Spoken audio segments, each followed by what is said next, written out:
Bueno, es que esta globalidad nos tiene, uno a veces no sabe, eso era como tan bueno antes, que era todo como tan lejos, ya todo es cerquita.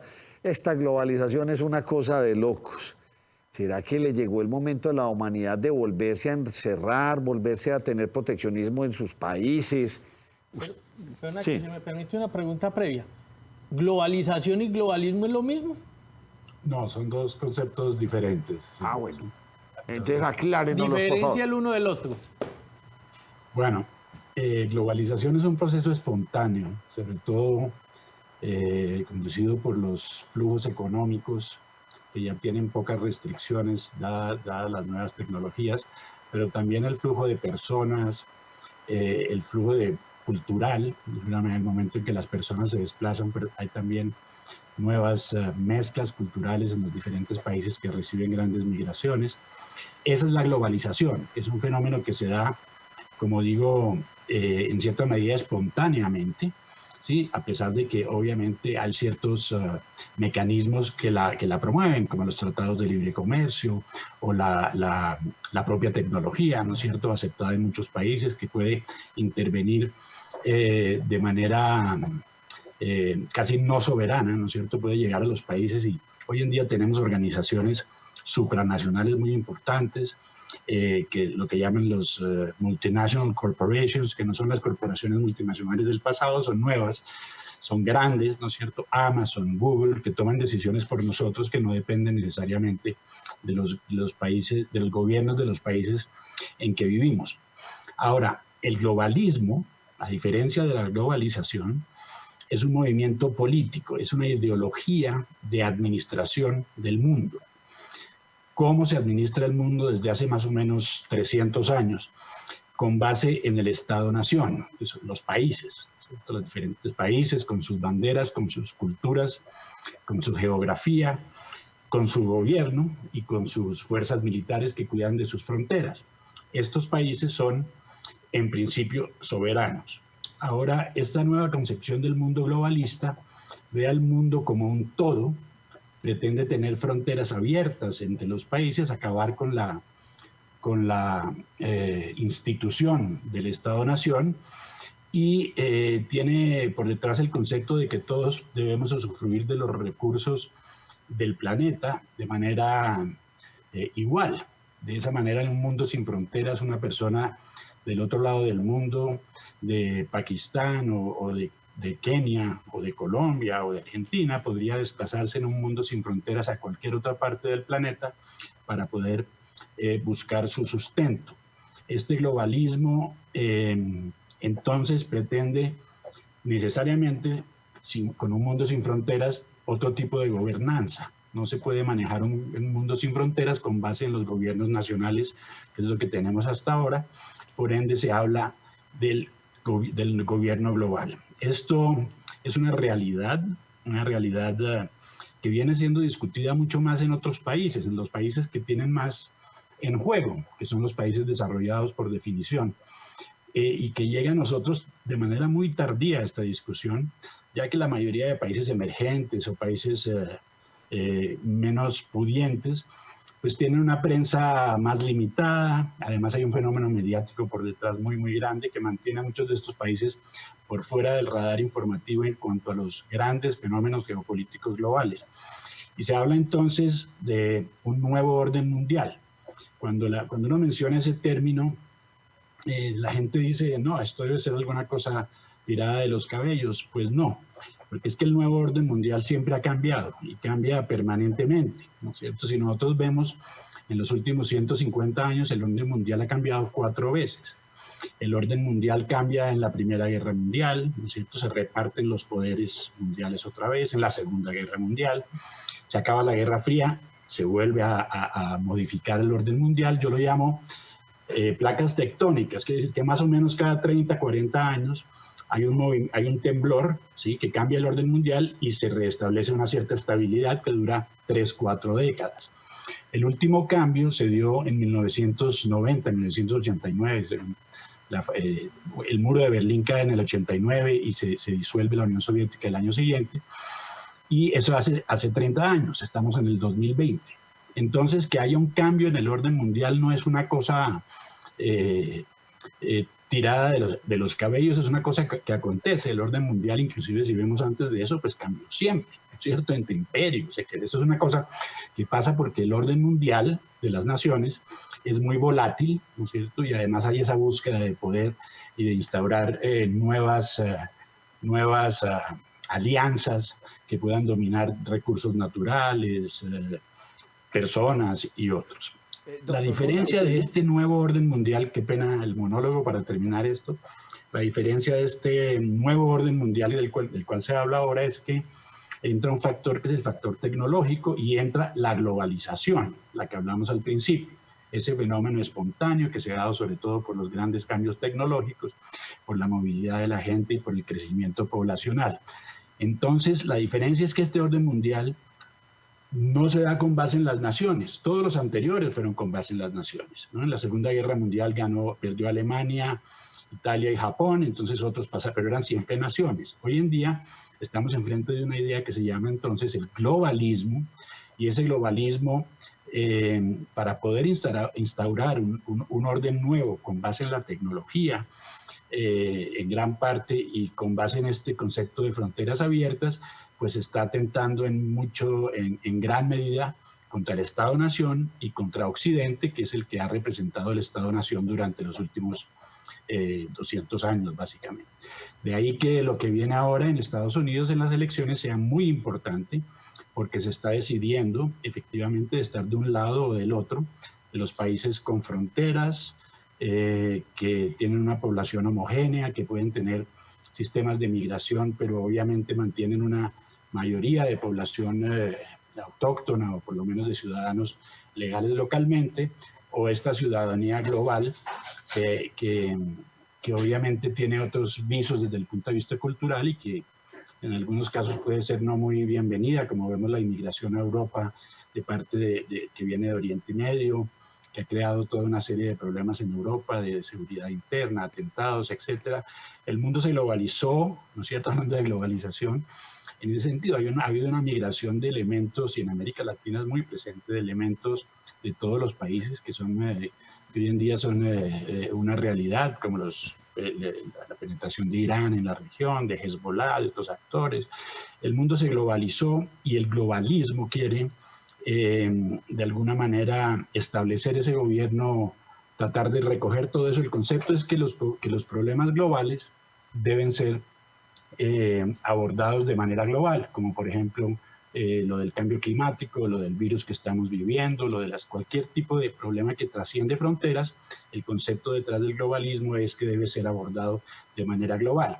Lo que se cuestiona ahí es por qué no poder abordar los problemas globales entre naciones, ¿no es cierto?, como hemos estado siempre, y para eso entra en el juego en los organismos multilaterales, cuya, a mi modo de ver, cuya ineficiencia y sobre todo irrelevancia dentro del contexto geopolítico actual ha hecho que se derrumbe un poco la fuerza del Estado-Nación.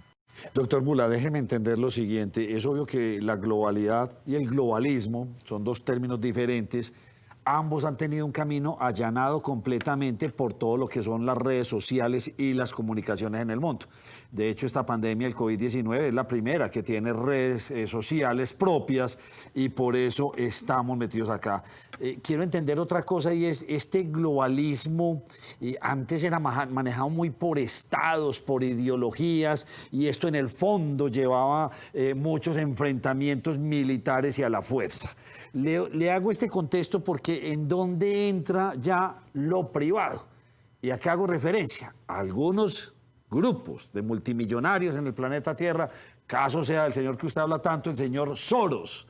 Mete la mano en muchas partes, ahí lo vi metido en Nicaragua, en Honduras. ¿Será que hay algunos grupos económicos por encima de los estados, países, que quieren reorganizar todo este orden mundial? Nacho, le complemento, las famosas 13, 20, 300 familias que dicen que son las más poderosas del mundo. Bueno, ahí hay dos preguntas, las dos buenísimas. Yo creo que necesariamente hay que entender que la repartición de recursos a nivel mundial con la globalización también cambió y se han concentrado gran parte de los recursos en muy pocos a nivel global. Ese no era el caso del siglo pasado, donde muchos de los recursos estaban en los países del norte, sobre todo, en varias manos. Ahora también están en los países del norte, algunos en los países del sur con excepciones, pero están en muy pocas manos. O sea que yo creo que es muy importante entender, ¿sí?, que estas personas tienen una influencia enorme sobre nuestras vidas, sobre todo desde el punto de vista mediático, que es una de las grandes armas del globalismo. Cuando digo influencia enorme es que los poseen, ¿no es cierto? Se habla del más del 90% de los medios de información a nivel global, ahora resumidos a 6 corporaciones informativas. Y estas corporaciones informativas son las que nos dan absolutamente todo lo que creemos saber, ¿no es cierto? En América Latina el monopolio es total, hay mucha literatura en relación con los monopolios mediáticos. Hoy hay un monopolio mediático del globalismo muy grande, por ende una amenaza informativa a lo que es el Estado-Nación, cuyos representantes son en este momento, sobre todo en Estados Unidos, el actual presidente Donald Trump, que ha hablado abiertamente de su animadversión contra el globalismo, y lo ha dicho en las Naciones Unidas y en otros foros. Pero también está en Gran Bretaña, está Australia, están varios países detrás de la cortina de hierro, como Polonia, Eslovenia, Eslovaquia, Hungría, ¿sí? Y ahí podemos llegar a Soros, ¿no es cierto?, del cual he hecho varios programas y pueden encontrarlos en mi canal de YouTube, inclusive una investigación bastante larga sobre su poder económico, sus causas y su influencia en América Latina y en el fenómeno de la droga en Colombia y en la región. Sí, efectivamente, las personas que están detrás del globalismo y que hoy día salen a la superficie, el globalismo entendido, perdón, un paréntesis, como un proceso que no es que surgió ahora y ustedes, porque algunos puede ser la primera vez que oigan sobre este fenómeno, no es que haya surgido hoy, viene silenciosamente implementándose a través de medios de comunicación, de cambios culturales, y lo vemos en muchos ámbitos, como el de la migración, la promoción de la migración, de mezcla cultural.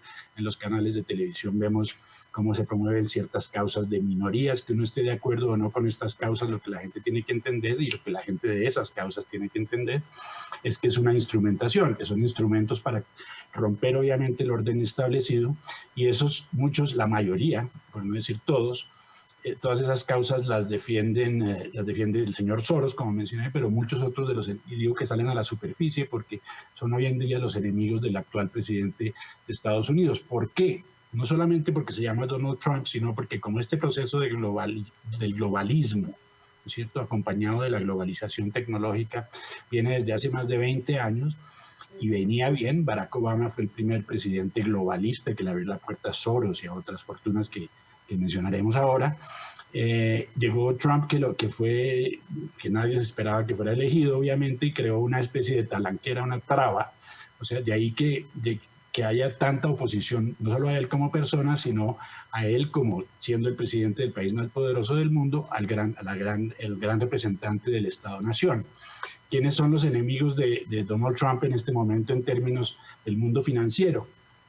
Y respondo a la primera pregunta, sí, ya no son solo los gobiernos los que manejan la suerte del mundo, y eso lo dice muy bien una comisión que se llama la Comisión Trilateral, fundada por la Fundación Rockefeller, donde están los grandes sabios planetarios, muy vinculada al World Economic Forum y a otros foros, cuando dicen que ya los actores no son los gobiernos, los que gobiernan el Estado-Nación, sino que hay, como mencioné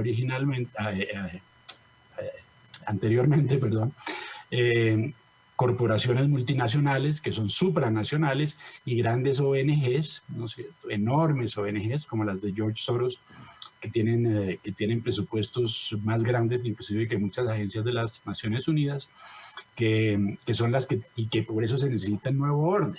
¿no es cierto? Que no pueden ser los gobiernos que deben seguir decidiendo lo que pasa, porque están decidiendo solo por los intereses de su nación, con sus límites geográficos, y que por ende, para poder involucrar a estas otras fuerzas como las corporaciones multinacionales y las ONGs, pues hay que salir del Estado-Nación y crear un gobierno global. Y esto es una realidad que estamos viviendo gota a gota, día tras día, y lo vemos en el Pacto Global de Migración, con un secuestro total de las organizaciones internacionales. Yo trabajé con la ONU en varios continentes durante 20 años. La ONU que yo conocí no estaba todavía en eso, yo salí en el 2006 más o menos, y esta ONU nueva, a la cual mencioné yo, Barack Obama le abrió las puertas a estas grandes ONGs para que tuvieran influencia, pues está teniendo una incidencia muy grande acompañada de estos magnates. Estos magnates, por ejemplo, el ejemplo más claro es el de la OMS. La OMS tiene un financiamiento al 40-45% por parte de la Fundación Bill and Melinda Gates y por el Gavi Alliance, que son básicamente hacen que una organización multilateral pública, ¿no es cierto?, esté financiada con fondos privados y que por ende pierda la naturaleza de su misión original, que es la de servicio público sin ningún tipo de intereses privados involucrados. El de la OMS es muy claro, pero se ve en todas las organizaciones la participación no solamente de capitales privados, pero también de capitales de ONGs, que son realmente capitales privados al fondo. Entonces, ¿a quién tenemos contra Trump? Pues tenemos nada más y nada menos que a Jeff Bezos, uno de sus grandes enemigos, el dueño del Washington Post. También tenemos a George Soros, que, como digo yo, que tiene tal vez la persona con más poder en la prensa a nivel global. Un título que sale aquí, lo podemos ver, el mismo título en Madagascar, Tailandia, Colombia y Argentina. El mismo título, la gente tiene que entender ese fenómeno mediático y de información que es tan importante porque es el que ellos dominan y por ende tenemos un solo lado de la historia. Soros, dueño del New York Times, con acciones en absolutamente todas las cadenas de televisión. Se habla, como dije, del monopolio de la información a nivel global y en Estados Unidos con muy pocas excepciones. CNN, todos los canales, etcétera, etcétera. Doctor Burla. Le voy a hacer con ese último comentario suya. Es el mismo ejemplo de Colombia. Aquí toda la información está. ¿En dónde? ¿Ustedes saben dónde? En la capital. O sea, secuestrada completamente. Lo mismo pasa en nuestro país. Usted tiene una pregunta. Burla, a propósito de lo que nos está mencionando, usted nos está diciendo que la Organización Mundial de la Salud está secuestrada por unas organizaciones y ONGs. Pues mire, la estructura o el financiamiento de la Organización Mundial de la Salud o de las organizaciones multilaterales, en principio, es el de los gobiernos. Son los gobiernos que aportan fondos para que estas organizaciones funcionen. En los casos de las organizaciones tradicionales como la FAO, la OMS, la OIT, hay unas cuotas fijas que se dan anualmente, y en otros casos como UNICEF, como todos los fondos, el Fondo de Población, son donaciones de los gobiernos que se dan anual o bianualmente. Entonces, estas organizaciones, al fin y al cabo, se llaman las Naciones Unidas, ¿no es cierto? Se dice Naciones Unidas. No quiere decir que no haya habido partnerships, que no haya habido alianzas con el sector privado y que eso sea malo. Ha habido muchas alianzas con el sector privado que han sido muy provechosas, sin duda alguna. Ahora bien, el problema es cuando gran parte de este financiamiento, y en el caso de la OMS es un pedazo enorme de este financiamiento, proviene de fundaciones, en principio sin ánimo de lucro, pero que tienen por detrás pues hasta el nombre mismo. En el caso de Bill and Melinda Gates Foundation y el de Gavi Alliance, que incluye otros grandes inversores de gran poder económico. El hecho es que más que retratar esta situación, yo creo que lo que hay que entender es que ahí vemos de qué manera efectivamente ciertas corporaciones multinacionales de un poder sin precedente, pues ya entraron a ciertas organizaciones porque tienen una influencia enorme y esto está cambiando. Ahora, ¿cómo va a cambiar? Es el problema, ¿no es cierto? ¿Cómo va a cambiar? Lo que yo digo es que lo que siempre he sostenido es que lo que se trata es de fortalecer el multilateralismo, pero entendido en su forma ortodoxa, es decir, que las Naciones Unidas o el organismo que esté tratando de coordinar las acciones entre las naciones no haga sino eso, coordinar, ¿no es cierto? Y no interferir en los asuntos de las naciones. En este momento, desafortunadamente, muchas de las agencias de Naciones Unidas, las principales agencias de las Naciones Unidas, inclusive cortes internacionales, están totalmente penetradas por muchas organizaciones, pero la que más resuena y con la cual hay montañas de evidencia y de artículos y de fuentes fidedignas es la Open Society Foundations de George Soros, cuya influencia en Colombia es enorme.